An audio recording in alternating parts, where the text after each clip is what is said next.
Insalubrité en Côte d'Ivoire, incivisme ou fait culturel. Sacs plastiques, pneus, caniveaux bouchés, tas d'immondices, c'est le spectacle qu'offre au quotidien la ville d'Abidjan. La gestion des ordures ménagères. Un problème qui se pose avec acuité dans de nombreuses villes du monde entier, principalement en Afrique.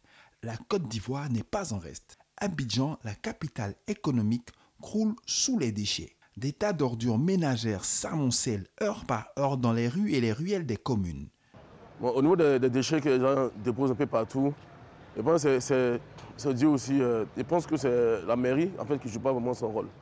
Si la mairie jouait franchement son rôle, par exemple, au niveau des caniveaux, les caniveaux ne sont pas écurés normalement.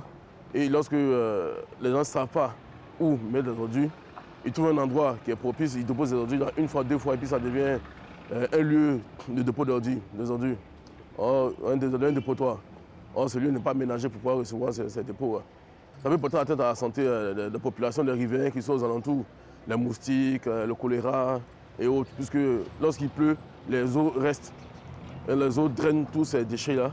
Et puisque l'eau stagne pendant un certain moment avant qu'il y ait évaporation, ça peut créer le choléra, la diarrhée, les moustiques, le paludisme et autres. À mon avis, la gestion des ordures ménagères, en tout cas à Abidjan, c'est pas vraiment satisfaisant. C'est pas satisfaisant. Et là, je veux déjà indexer le gouvernement parce que je me dis les structures mises en place pour la gestion des ordures ménagères ne jouent pas pleinement leur rôle. Voilà, sur le terrain, on ne sent pas véritablement l'impact de leurs actions. Voilà. Il y a beaucoup de problèmes parce qu'au niveau de la précollecte, on ne les voit pas durant peut-être, on va dire, 5 jours pratiquement. Et quand c'est comme ça laisse encore d'autres tas d'ordures devant l'immeuble. Le problème doit être au niveau un peu plus haut, c'est-à-dire que nous, à notre niveau, on s'acquitte des sommes, mais je crois qu'il doit y avoir un problème avec la municipalité, quelque chose comme ça, quelque chose de paiement d'arriérés au niveau des organismes de précollecte. Les précollecteurs sont là pour le ramassage des déchets et il y a le grand ménage opérationnel mensuel initié par le ministère de la Salubrité, de l'Environnement et du Développement durable. Malgré ces efforts, l'insalubrité ne cesse d'être chronique en Côte d'Ivoire, surtout dans la capitale économique. Quand je balaye chaque matin, je mets dans un sachet et puis quand mon mari va au travail, il va avec. Ils sont jetés dans une corbeille et puis les gens viennent ramasser pour partir avec. Bon, moi ce que je peux dire, on a qu'à rendre ça un peu propre parce que c'est pas joli à voir. C'est même pas joli à voir. L'odeur et puis pour la ville, même puis l'endroit où c'est déposé, c'est pas bon. Surtout les moustiques même, ça fatigue. Vous voyez, c'est l'endroit où les moustiques même s'installent. C'est pas joli à voir. Je gère comme ça, tout ce qui est déchets, je mets dans un sachet et je descends juste à l'entrée du bâtiment, je dépose et il y a une société qui s'occupe vraiment de ça, qui vient prendre et qui vont mettre ailleurs. C'est comme ça nous traitons tous les jours. Ils passent au moins en semaine, 2 fois dans la semaine. C'est comme ça nous traitons tous les jours. Pas évident que le grand ménage rende Abidjan propre, mais c'est juste donner l'exemple et sensibiliser les gens sur la gestion des ordures, car si chacun fait un peu de ce que fait le grand ménage, de grandes villes de Côte d'Ivoire retrouveront une belle image. Outre l'incivisme, les Ivoiriens pensent que le gouvernement porte une part de responsabilité dans l'insalubrité des communes. Pour eux, la mise en place d'une décharge moderne est devenue une urgence. Et une autre suggestion, pourquoi pas l'implication personnelle du président de la République dans une campagne d'assainissement des villes. Un geste qui à coup sûr mobilisera de nombreux citoyens, histoire de dire si le président l'a fait, pourquoi pas moi? Mais voilà, à travers ce reportage, on le voit, le constat il est clair. Abidjan, la Côte d'Ivoire est sale, malgré les efforts du gouvernement, malgré les opérations qui nous sont données de voir. C'est sale. Alors, selon vous, Monsieur Omer Kamelan, conseiller technique au ministère de la Salubrité, de l'Environnement et du Développement durable, quel est l'état des lieux concernant l'état de salubrité en Côte d'Ivoire? Merci. il faut reconnaître que la situation de l'insalubrité est généralisée. Ce n'est pas seulement Abidjan. Et toutes les villes et communes de Côte d'Ivoire partagent aujourd'hui un tableau qui dépeint une insalubrité généralisée, caractérisée bien entendu par ce qui vient de se passer tout à l'heure dans l'élément, des déchets qui sont produits et jetés ça et là, des automobilistes qui baissent leurs vitres et qui éliminent leurs déchets directement sur la voie publique, l'urination, la défécation à l'air libre qui s'intensifie de plus en plus, l'installation sur le domaine public qui est beaucoup plus anarchique maintenant et inappropriée. Donc cette insalubrité est vraiment généralisée et elle est devenue de plus en plus insupportable. Aujourd'hui, pour le district d'Abidjan, les études qui ont été menées montrent que nous produisons 0,77 kg par habitant et par jour. Les infrastructures qui ont été prévues aujourd'hui sont débordées puisque la population d'Abidjan a quadruplé. Nous sommes à environ 5 millions d'habitants. Donc imaginez un peu, quand on fait un petit calcul, on se retrouve à environ 3600 tonnes de déchets qu'on produit chaque jour à Abidjan. Et cela doit être géré convenablement. Le gouvernement fait d'énormes efforts. Uniquement pour le district d'Abidjan, c'est environ 18 milliards qui sont investis dans la collecte des déchets, dans la gestion des déchets. Et malgré cela, on constate toujours que la ville est sale, que les déchets sont jetés ça et là. Malgré la sensibilisation, les populations sortent leurs déchets quand elles veulent. Même quand on leur dit qu'il faut sortir les déchets à 17 h, il y en a qui sortent les déchets à 9 h, à 10 h, à 20 h, à 7 h. Et vous êtes d'accord avec moi que le véhicule de collecte ne peut pas passer plusieurs fois dans la même rue. Donc si aujourd'hui on vous demande de sortir les déchets à 17 h, que le véhicule passe à 17 h et récupère vos déchets, si automatiquement après quelqu'un d'autre sort ces déchets, les déchets se retrouvent dehors. Mais pour faire face à tout ça, le gouvernement va intensifier la sensibilisation. Mais pour le district d'Abidjan, il y a 2 opérateurs qui ont été sélectionnés par appel d'offres international qui vont commencer.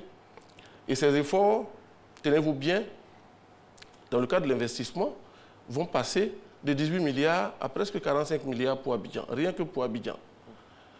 Et quand souvent on dit qu'on paye sur les factures d'électricité, aujourd'hui en moyenne, c'est environ 3 milliards 800 millions qui sont collectés par la CIE et reversés pour faire face à la situation de gestion des déchets.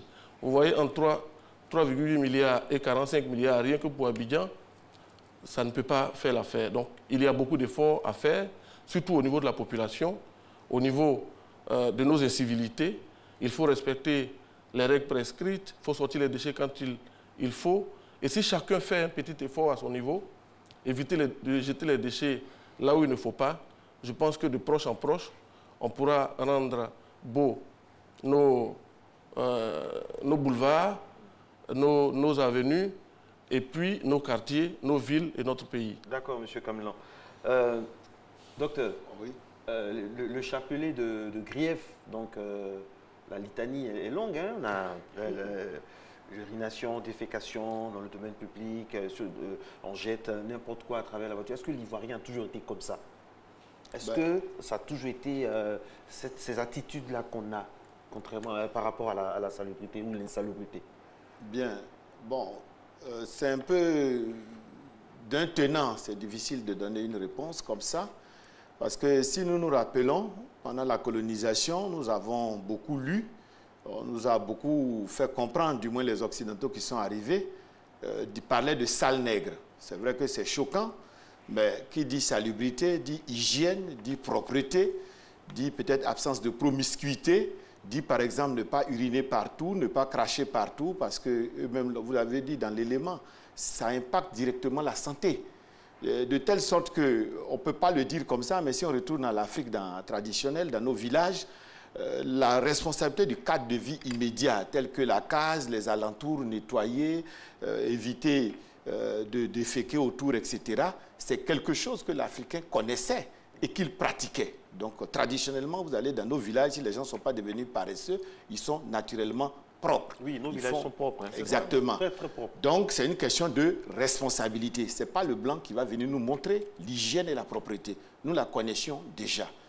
Maintenant, ce à quoi peut-être on assiste, c'est l'agglomération, la citadinité, le fait de vivre en ville, d'être l'urbanisation galopante, anarchique, etc., etc.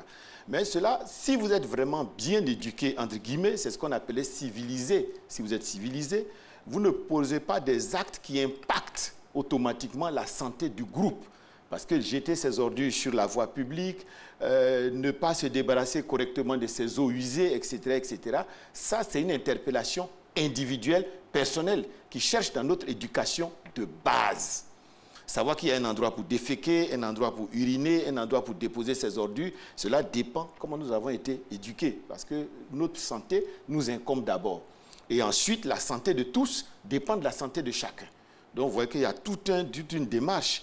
Mais peut-être que l'élément parallèle, c'est celui dont le responsable du ministère a parlé, c'est est-ce que je produis mes ordures, mais on me laisse la responsabilité d'abord personnelle, mais financière de les traiter, ou bien c'est l'État qui a la responsabilité du traitement et de la gestion des ordures. Parce que cela me semble un peu flou dans la tête des citoyens. Parce que dès que vous leur prenez de l'argent, soit que ce soit en impôt dans ce que nous payons, la TVA, ou que ce soit sur une facture traçable, 2000 francs, ou que ce soit à travers les mairies, les impôts parallèles, à un moment donné, on se pose la question, est-ce qu'il faut payer 6 fois? Alors que moi-même, je me rends compte que la collecte primaire, celui qui vient prendre devant chez moi, je le paye encore. Donc, à un moment donné, ça paraît très flou. Merci. On ne sait plus qui est responsable de quoi, et on peut incriminer l'incivisme de la population, mais tant que ce n'est pas clair, comme il commence à avancer des chiffres, lisible. Voilà, il y a un problème de lisibilité. Est-ce que mon hygiène, ma propreté dépend à 100% de moi jusqu'à ce que ce soit totalement évacué et que je ne sois plus dans la saleté? Ou bien est-ce que je fais une partie de la chaîne, je paye maintenant pour la sous-traitance pour que tout le reste soit fait, mais néanmoins, moi-même quand je regarde le théâtre qu'il m'a donné de regarder, j'ai l'impression que mon argent a disparu, mais il n'y a pas eu de valeur ajoutée sur ma propreté et mon hygiène. Et effectivement, merci beaucoup. Merci beaucoup. Donc, la question est pour vous. Oui, je voulais revenir un peu pour dire que les questions de propreté, comme il a dit tout à l'heure, ça ne date pas d'aujourd'hui. Même depuis l'Antiquité, il y avait des questions d'insalubrité. Et quand on a fait le lien direct entre l'insalubrité et la maladie, tout le monde a commencé à avoir peur et a commencé à prendre soin de son cadre de vie. C'est vraiment une question d'éducation. Et quelqu'un le disait, l'éducation d'un peuple se juge avant tout dans la rue. Donc, si les populations ne sont pas éduquées, il est difficile que les populations se rendent compte, faire d'abord le lien entre l'insalubrité et la maladie, parce que notre demande de propreté vient d'où? Il y a d'abord cette vision traditionnelle entre l'insalubrité et la maladie. Tout le monde veut être propre pour ne pas tomber malade. Ensuite, il y a cette vision hédoniste, où on dit, on recherche tout ce qui est beau, tout ce qui est propre, et on veut fuir tout ce qui est sale, tout ce qui fait mal, tout ce qui donne la maladie. Ensuite, il y a la vision esthétique. Il y a l'image que tout le monde veut donner. Qui veut sortir de chez lui sale? Qui veut avoir un pays sale? Donc, on fait des efforts pour rendre notre cadre de vie esthétique. Et enfin, il y a la vision écologique. Parce qu'il y a un bien commun qu'on a, qui est l'environnement, qu'il faut le protéger, et tout le monde doit y mettre du sien. Et d'ailleurs, le gouvernement, qu'est-ce qu'on a fait? En février 2017, il y a eu le grand ménage qui a été lancé pour amener les populations à s'approprier les questions de salubrité, de propriété. C'est pourquoi je reviens, en même temps je reviens à ce qu'il a dit. Est-ce que cette affaire de propriété ou d'hygiène est une affaire individuelle? C'est d'abord une question de responsabilité. Chacun doit être responsable de la propriété de son cadre de vie. Mais la gestion des déchets, spécifiquement, c'est un service public. Un service public qui commence d'abord par nous-mêmes. C'est-à-dire que ça commence d'abord chez nous à la maison, devant chez nous, avant que le service public qui a été mis en place par le gouvernement vienne ramasser les déchets pour aller là où il doit être éliminé. Mais si, à notre niveau, on n'arrive pas d'abord à bien conditionner les déchets, à prendre soin de notre devanture, la devanture de notre maison, rien que ça, éviter de jeter les eaux usées devant chez nous. Éviter d'éliminer les déchets en vrac, ne pas les conditionner et les jeter en vrac. Ça, c'est le minimum qu'on nous demande. Mais le ramassage, ça, c'est un service public qui doit être mis en œuvre et qui est mis en œuvre par le gouvernement. Et je l'ai dit tout à l'heure, le gouvernement est en train de moderniser le système de collecte des déchets. Monsieur Camelan, quand on vous écoute, le gouvernement fait tout, sont les populations à vous écouter. Hein. Mais moi, je pense que, est-ce que quelque part, il ne faut pas changer la manière de gérer la salubrité, c'est ça, hein, comme ça, oui. La salubrité en Côte d'Ivoire? Parce que, bon, franchement, il y a beaucoup de soucis, il y a beaucoup de problèmes. On entend des chiffres, 18 milliards, 45 milliards bientôt, mais sur le terrain, c'est difficilement qu'on sent cela. Et vous aurez du mal à passer pour la victime, M. Camelan, parce qu'il y a des choses à faire. Il y a beaucoup de choses à faire. Il y a une manière. Je ne pense pas. Il y a une manière. Non, parce que quand vous dites hein. que le gouvernement fait ça, fait ci, c'est J'arrive. Mais non, je finis. Il faut que, de façon concrète, on puisse voir. Par exemple, je prends un exemple concret. Vous dites que le camion passe une seule fois par jour. Vous trouvez ça normal? C'est à vous de faire en sorte que le camion passe plusieurs fois. Parce que le célibataire qui vit chez lui, qui va au travail le matin, qui n'a pas le temps de jeter sa corbeille, il ne peut pas demander la permission à son patron pour venir spécialement à 17h. Il faut à vous de créer une nouvelle manière de repenser ça. Ça, c'est d'un. Et de deux, nous sommes forts dans notre pays pour les campagnes. Il y a toujours des campagnes, mais qui n'aboutissent pratiquement jamais, la plupart du temps. Je prends le cas de Nangui à Brogoua. Voici un endroit qu'on n'arrive pas à canaliser au niveau salubrité depuis des années et des années. C'est toujours un éternel recommencement. Alors moi, je pose la question, est-ce qu'il ne faut pas repenser notre manière de gérer tout ça? Ben, effectivement, vous avez raison, parce que déjà, nous, à l'école primaire, à l'époque, en son temps, nous étions responsables de la propriété de nos classes, de la cour et de tout. Donc l'éducation à la propriété commençait déjà en bas âge, que ce soit en famille ou que ce soit à l'école. De telle sorte que la sensibilisation était concrète. Exactement. Quand on disait ne faites pas ça, on lavait les mains, on faisait ceci. On ne se laissait pas après affaibli par des marches ou bien des protestations pour dire non, on veut vendre là, on ne peut pas partir. On était ferme. Exactement. Parce que la famille, l'école, la rue et la société parlaient le même langage. Absolument. On ne pouvait pas accepter que la classe soit sale, on ne pouvait pas accepter que la cour soit sale, on ne pouvait pas accepter que le marché soit sale, on ne pouvait pas accepter non plus que la maison et les alentours soient sales. Et on ne pouvait pas attendre, par exemple, qu'il y ait un grand sommet dans notre pays pour mettre des peintures sur des immeubles. Alors là, les façades, ça se faisait naturellement. Une ou deux fois, on faisait les ravalements de façades, les peintures, parce que comme il a dit, c'est notre image. Si vous voulez être propre, si vous voulez vous présenter comme quelqu'un de propre, ben ça se constate. On n'est pas obligé d'acheter des vestes à 150 000 et vivre dans la crasse, comme on le voit dans certaines familles. De telle sorte que c'est tout enfant, c'est tout petit qu'on est propre. Hein. Vous voyez, aujourd'hui, il y a des gens qui ne savent même pas ce que c'est que la propriété. Ils sont très riches, mais très sales. Voyez-vous? Parce que depuis tout petit, il y a eu des servantes à la maison, il y a eu ceci, cela. Donc, ils n'ont jamais nettoyer quoi que ce soit, fille comme garçon chez eux. Alors, repenser donc? Repenser carrément l'éducation à la propriété depuis le bas âge. Et ça se passe en famille, ça se passe à l'école, ça se passe dans la rue. Aujourd'hui, nous tous, nous assistons impuissants quand les jeunes jettent des mouchoirs et autres, mais ce sont nos enfants, ce sont les enfants de quelqu'un, mais ils n'ont pas appris ça chez eux. À la maison, ils jettent tout, la servante ramasse. Mais dans la rue aussi, ils vont tout jeter, le gouvernement va venir ramasser. De telle sorte qu'aujourd'hui, vous avez raison, si nous voulons penser les choses de fond en comble, on doit les prendre depuis le bas âge. De telle sorte que si c'est inscrit dans nos gènes depuis le bas âge, si demain, moi je suis responsable au ministère, étant propre, je ne vais pas faire des campagnes ponctuelles, parce que les campagnes ponctuelles, c'est pour la télé. Mais la réalité, tout le monde se dit, mais pourquoi on va payer et puis encore nous, on va prendre les balais pour sortir? C'est confus dans ma tête. Parce que je ne peux pas payer. Et donc, je sous-traite cela à quelqu'un, je vaque à mes occupations et je me retrouve encore dans la rue en train de balayer. Vous voyez? Monsieur Niquez, ce ne sont pas que les jeunes. Ce ne sont pas que les jeunes, il y a également des personnes d'un certain âge. Parce que je suis à chaque fois éberluée quand je vois une personne d'un certain âge descendre les vitres de sa voiture et jeter les ordures à travers la vitre. Franchement, je suis Madame, vous avez tellement raison que ce sont les voitures les plus luxueuses qu'on jette les sachets. Parce qu'ils pensent qu'ils sont au-dessus de tout. Donc, ils peuvent jeter leurs déchets dans les ordures. Effectivement. Alors, cela dit, Monsieur Niquez du ministère... Pardon. Monsieur Nyaleba, c'est ça? Monsieur Camelan. Monsieur Camelan. Du ministère de la Salubrité. Oui. Alors, on voit des actions du gouvernement, comme vous le dites, et ces actions-là qui sont faites à court de millions, mais elles sont éphémères. Est-ce qu'il y a une étude au préalable qui est faite pour savoir si telle ou telle action aura un impact. Est-ce que vous étudiez l'impact sur le long terme de vos différentes actions? Oui, on fait des études. J'avoue que c'est vrai, le système est insuffisant. Il faut le renforcer. Et je suis d'accord sur quelque chose, c'est qu'il faut le repenser. Et c'est dans cette dynamique qu'on est. Je serais même amené à poser la question de savoir pourquoi on le faisait avant. Pourquoi dans nos villages c'est propre. Pourquoi avant, comme vous le dites tout à l'heure, à l'école, l'élève, il se sent obligé de rendre sa classe propre et sa cour propre. Et aujourd'hui, on ne le fait pas. C'est qu'il y a quelque chose qui a changé. Vous savez, avant, on avait peur du gendarme. Et comme on dit, la peur du gendarme, c'est le début de la sagesse. Pourquoi aujourd'hui, vous n'arrivez pas à avoir de la poigne sur les gens? Justement. Donc, c'est ce côté aussi qu'il faut... des mouchoirs. Voilà, c'est ce côté aussi qu'il faut qu'on renforce. On a posé des actes, mais le côté de la sensibilisation doit être renforcé. Et c'est ce qui est en cours. Il y a un cabinet qui a été approché. Un plan de communication a été monté.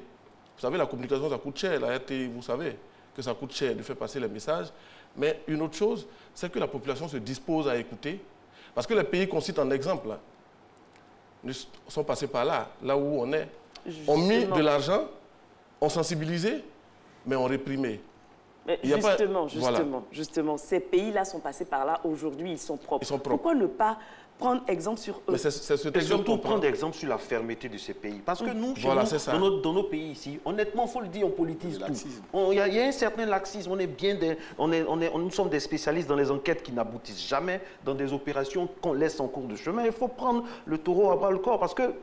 Et après, on se précipite quand il y a des événements rendre la ville propre, alors que ça faisait partie. Il faut des moyens concrets, pour qu'au moins, dans un quartier, on ait un passage 2-3 fois par jour, 4 fois par jour. Il faut des moyens concrets qui font que le monsieur lambda, la femme lambda, ça ne va pas trop lui faire mal de sortir les 2000 francs. Parce que quand on va voir déjà l'effort qui est fait autour, on sera vraiment impliqué. Et sur ce point, c'est que dans aucun pays au monde, le véhicule ne passe autant de fois que de sorties de déchets. Si vous avez pris l'exemple de quelqu'un qui est célibataire, qui ne peut pas demander la permission pour venir faire sortir sa poubelle, mais il peut, tout ce qu'on lui demande, c'est que chaque ménage ait une poubelle qui est fermée. Vous sortez le matin, vous avez à l'intérieur de la maison déjà votre petite poubelle avec un sac poubelle, vous attachez, vous venez vous déposer dans la grosse poubelle qui est dehors, vous la refermez, vous partez chez vous au bureau. Et le soir, si le véhicule passe, le véhicule n'a qu'à ouvrir la poubelle et récupérer votre déchet. Mais ce qu'on reproche, enfin, ce que la population fait qui n'est pas bien, c'est que dans certains quartiers, même dans certains quartiers de Cocody, il y en a qui sortent de chez eux avec des déchets dans la poubelle, ils viennent les déverser quelque part au bas d'un poteau. Ou il y en a qui prennent leurs déchets dans les sacs poubelles, ils viennent les déposer directement à même le sol. Mais puisqu'ils voient que vous aussi, dans vos campagnes, vous n'êtes pas ferme, il y a et le sociologue va peut-être être d'accord avec moi, ça crée, ils se disent, bon voilà, on voit ça ailleurs, on voit à la télé que quand on fait des guépis, l'anguille à Bourgois pour que ce soit propre, il y a une marche des femmes qui vient et les gens fléchissent. Ils vont se dire aussi que, bon, eux aussi, ils ont le droit. C'est ça aussi, c'est malheureusement ce que ça peut parce que vous savez qu'en matière de comportement, vous avez raison. D'abord, comprendre les comportements, sur quoi c'est basé, les causes, d'où viennent cela. Mais ensuite, quand on veut changer des comportements, il y a un volet sensibilisation qui consiste à expliquer. Mais si les gens persistent, il y a un volet aussi fermeté. Parce que tous ces comportements que nous dénonçons ne sont suivis d'aucun effet. Que je jette mon sachet à même le sol ou au bas d'un poteau et autres. D'ailleurs, vos grandes poubelles dont vous parlez, soit c'est ces petits murs qui sont enclavés et pratiquement en accord au système du sol, alors qu'ailleurs, les gens ont des grandes poubelles où déjà les tris, on marque la bouteille, on marque le plastique, on marque les résidus d'aliments. De telle sorte que déjà, ça crée une discipline dans la tête. Ça veut dire qu'avant de sortir chez moi, je spécialise mes sachets. Ensuite, on assiste à un autre comportement. Ces sachets, même si vous les fermez, vous les déposez devant chez vous, il y a ceux qui font les poubelles qui viennent trier et qui recyclent ces déchets à la place de l'État, alors que l'État pouvait faire un vaste programme, créer beaucoup d'emplois. On appelle les HMO, les hautes intensités de main-d'œuvre. Parce que la déchetterie produit beaucoup d'emplois. Toute une économie mondiale, que ce soit aux États-Unis, que ce soit en Allemagne aujourd'hui, qui peuvent représenter qu'à 1, 2, 3, 4% du PIB, ce qui est énorme. Parce que ça produit de l'électricité, ça produit du biocompost, ça produit toute une économie de recyclage du plastique. Voilà, que ce soit pour faire du bitume, que ce soit pour faire des seaux, que ce soit tous les matériels courants en plastique que nous connaissons, des nattes, etc. De telle sorte qu'il y a toute une économie et du coup, on peut aussi financer la répression. Comment? Parce qu'on peut avoir des gens en permanence, les brigades de salubrité, qu'on peut payer grâce à cette économie-là et qui feront en même temps de la sensibilisation. Monsieur, il nous reste 2 minutes. Incivisme ou fête culturelle, on pourrait en parler des heures par rapport à ce thème-là qui intéresse tous les Ivoiriens. La preuve, donc, sur Facebook, on a des questions. Malheureusement, ça passe tellement vite. Monsieur Omer Camelan, pour 2018, ça tombe bien, on vous a en début d'année. Qu'est-ce que vous allez faire concrètement? Et puis, sur quoi allez-vous insister pour 2018? Sur quoi on va insister? Sur la sensibilisation. Comme je l'ai dit, il y a un plan de communication qui va être mis en œuvre. Mais cette fois, on ne va pas communiquer pour changer seulement de comportement, mais on va communiquer aussi pour un changement social. Parce que les gens ont déjà, tout à l'heure on a dit, est-ce que c'est un fait culturel? Parce qu'il y a aussi à la base un fait culturel. Mais ce n'est pas parce qu'on a une certaine culture qu'on doit adopter une attitude qui va à l'encontre de l'ordre établi. Et quand on va à l'encontre de l'ordre établi, même si c'est dans le cadre culturel, on devient incivique. Donc, on va communiquer dans ce sens. D'ailleurs, le grand ménage va dans ce sens. Ensuite, pour Abidjan, comme je l'ai dit tantôt, il y a deux opérateurs de qualité qui vont commencer bientôt, d'ici fin mars, début avril, et qui vont améliorer le service de collecte, qui vont intégrer nous aider à amorcer la valorisation. Les mains libres pour travailler. Pour travailler correctement, amorcer la valorisation, comme monsieur l'a dit tout à l'heure, pour créer ce qu'on appelle l'économie circulaire. Beaucoup d'emplois, protection de la santé publique, beaucoup de matières premières, développement de l'industrie et développement des métiers verts. Et c'est cela qui va être fait cette année. Merci. Et en plus de cela, il va y avoir aussi la sensibilisation pour tout ce qui est désordre urbain, nuisances sonores, parce que tout ça, voilà. Alors, un dernier mot? Oui, un dernier mot pour dire qu'effectivement, si la pensée est globale, comme il le dit, où tout est lié, tout est pris en charge, les populations s'impliquent, l'État s'implique, l'économie, ce qu'on peut gagner là-dedans s'implique, véritablement, on peut voir un changement. Parce que la salubrité, ça paraît vraiment un serpent de mer sans suite, sans fin, mais dès lors que tout le monde a pris conscience, qu'on accepte que c'est la triptyque, notre santé, notre image et notre capacité à nous en sortir, naturellement, on change du tout au tout. Quelqu'un qui ne se lave jamais peut commencer à se laver le lendemain, etc., etc. Merci beaucoup, merci pour vos différentes interventions. On vous laisse terminer le débat chez vous et nous, on vous donne rendez-vous lundi, 5h55, 7h30. Bon week-end ici. Bon week-end. Bon week-end à vous. Merci beaucoup. Merci de nous avoir invités. Dans la salubrité. Dans la salubrité.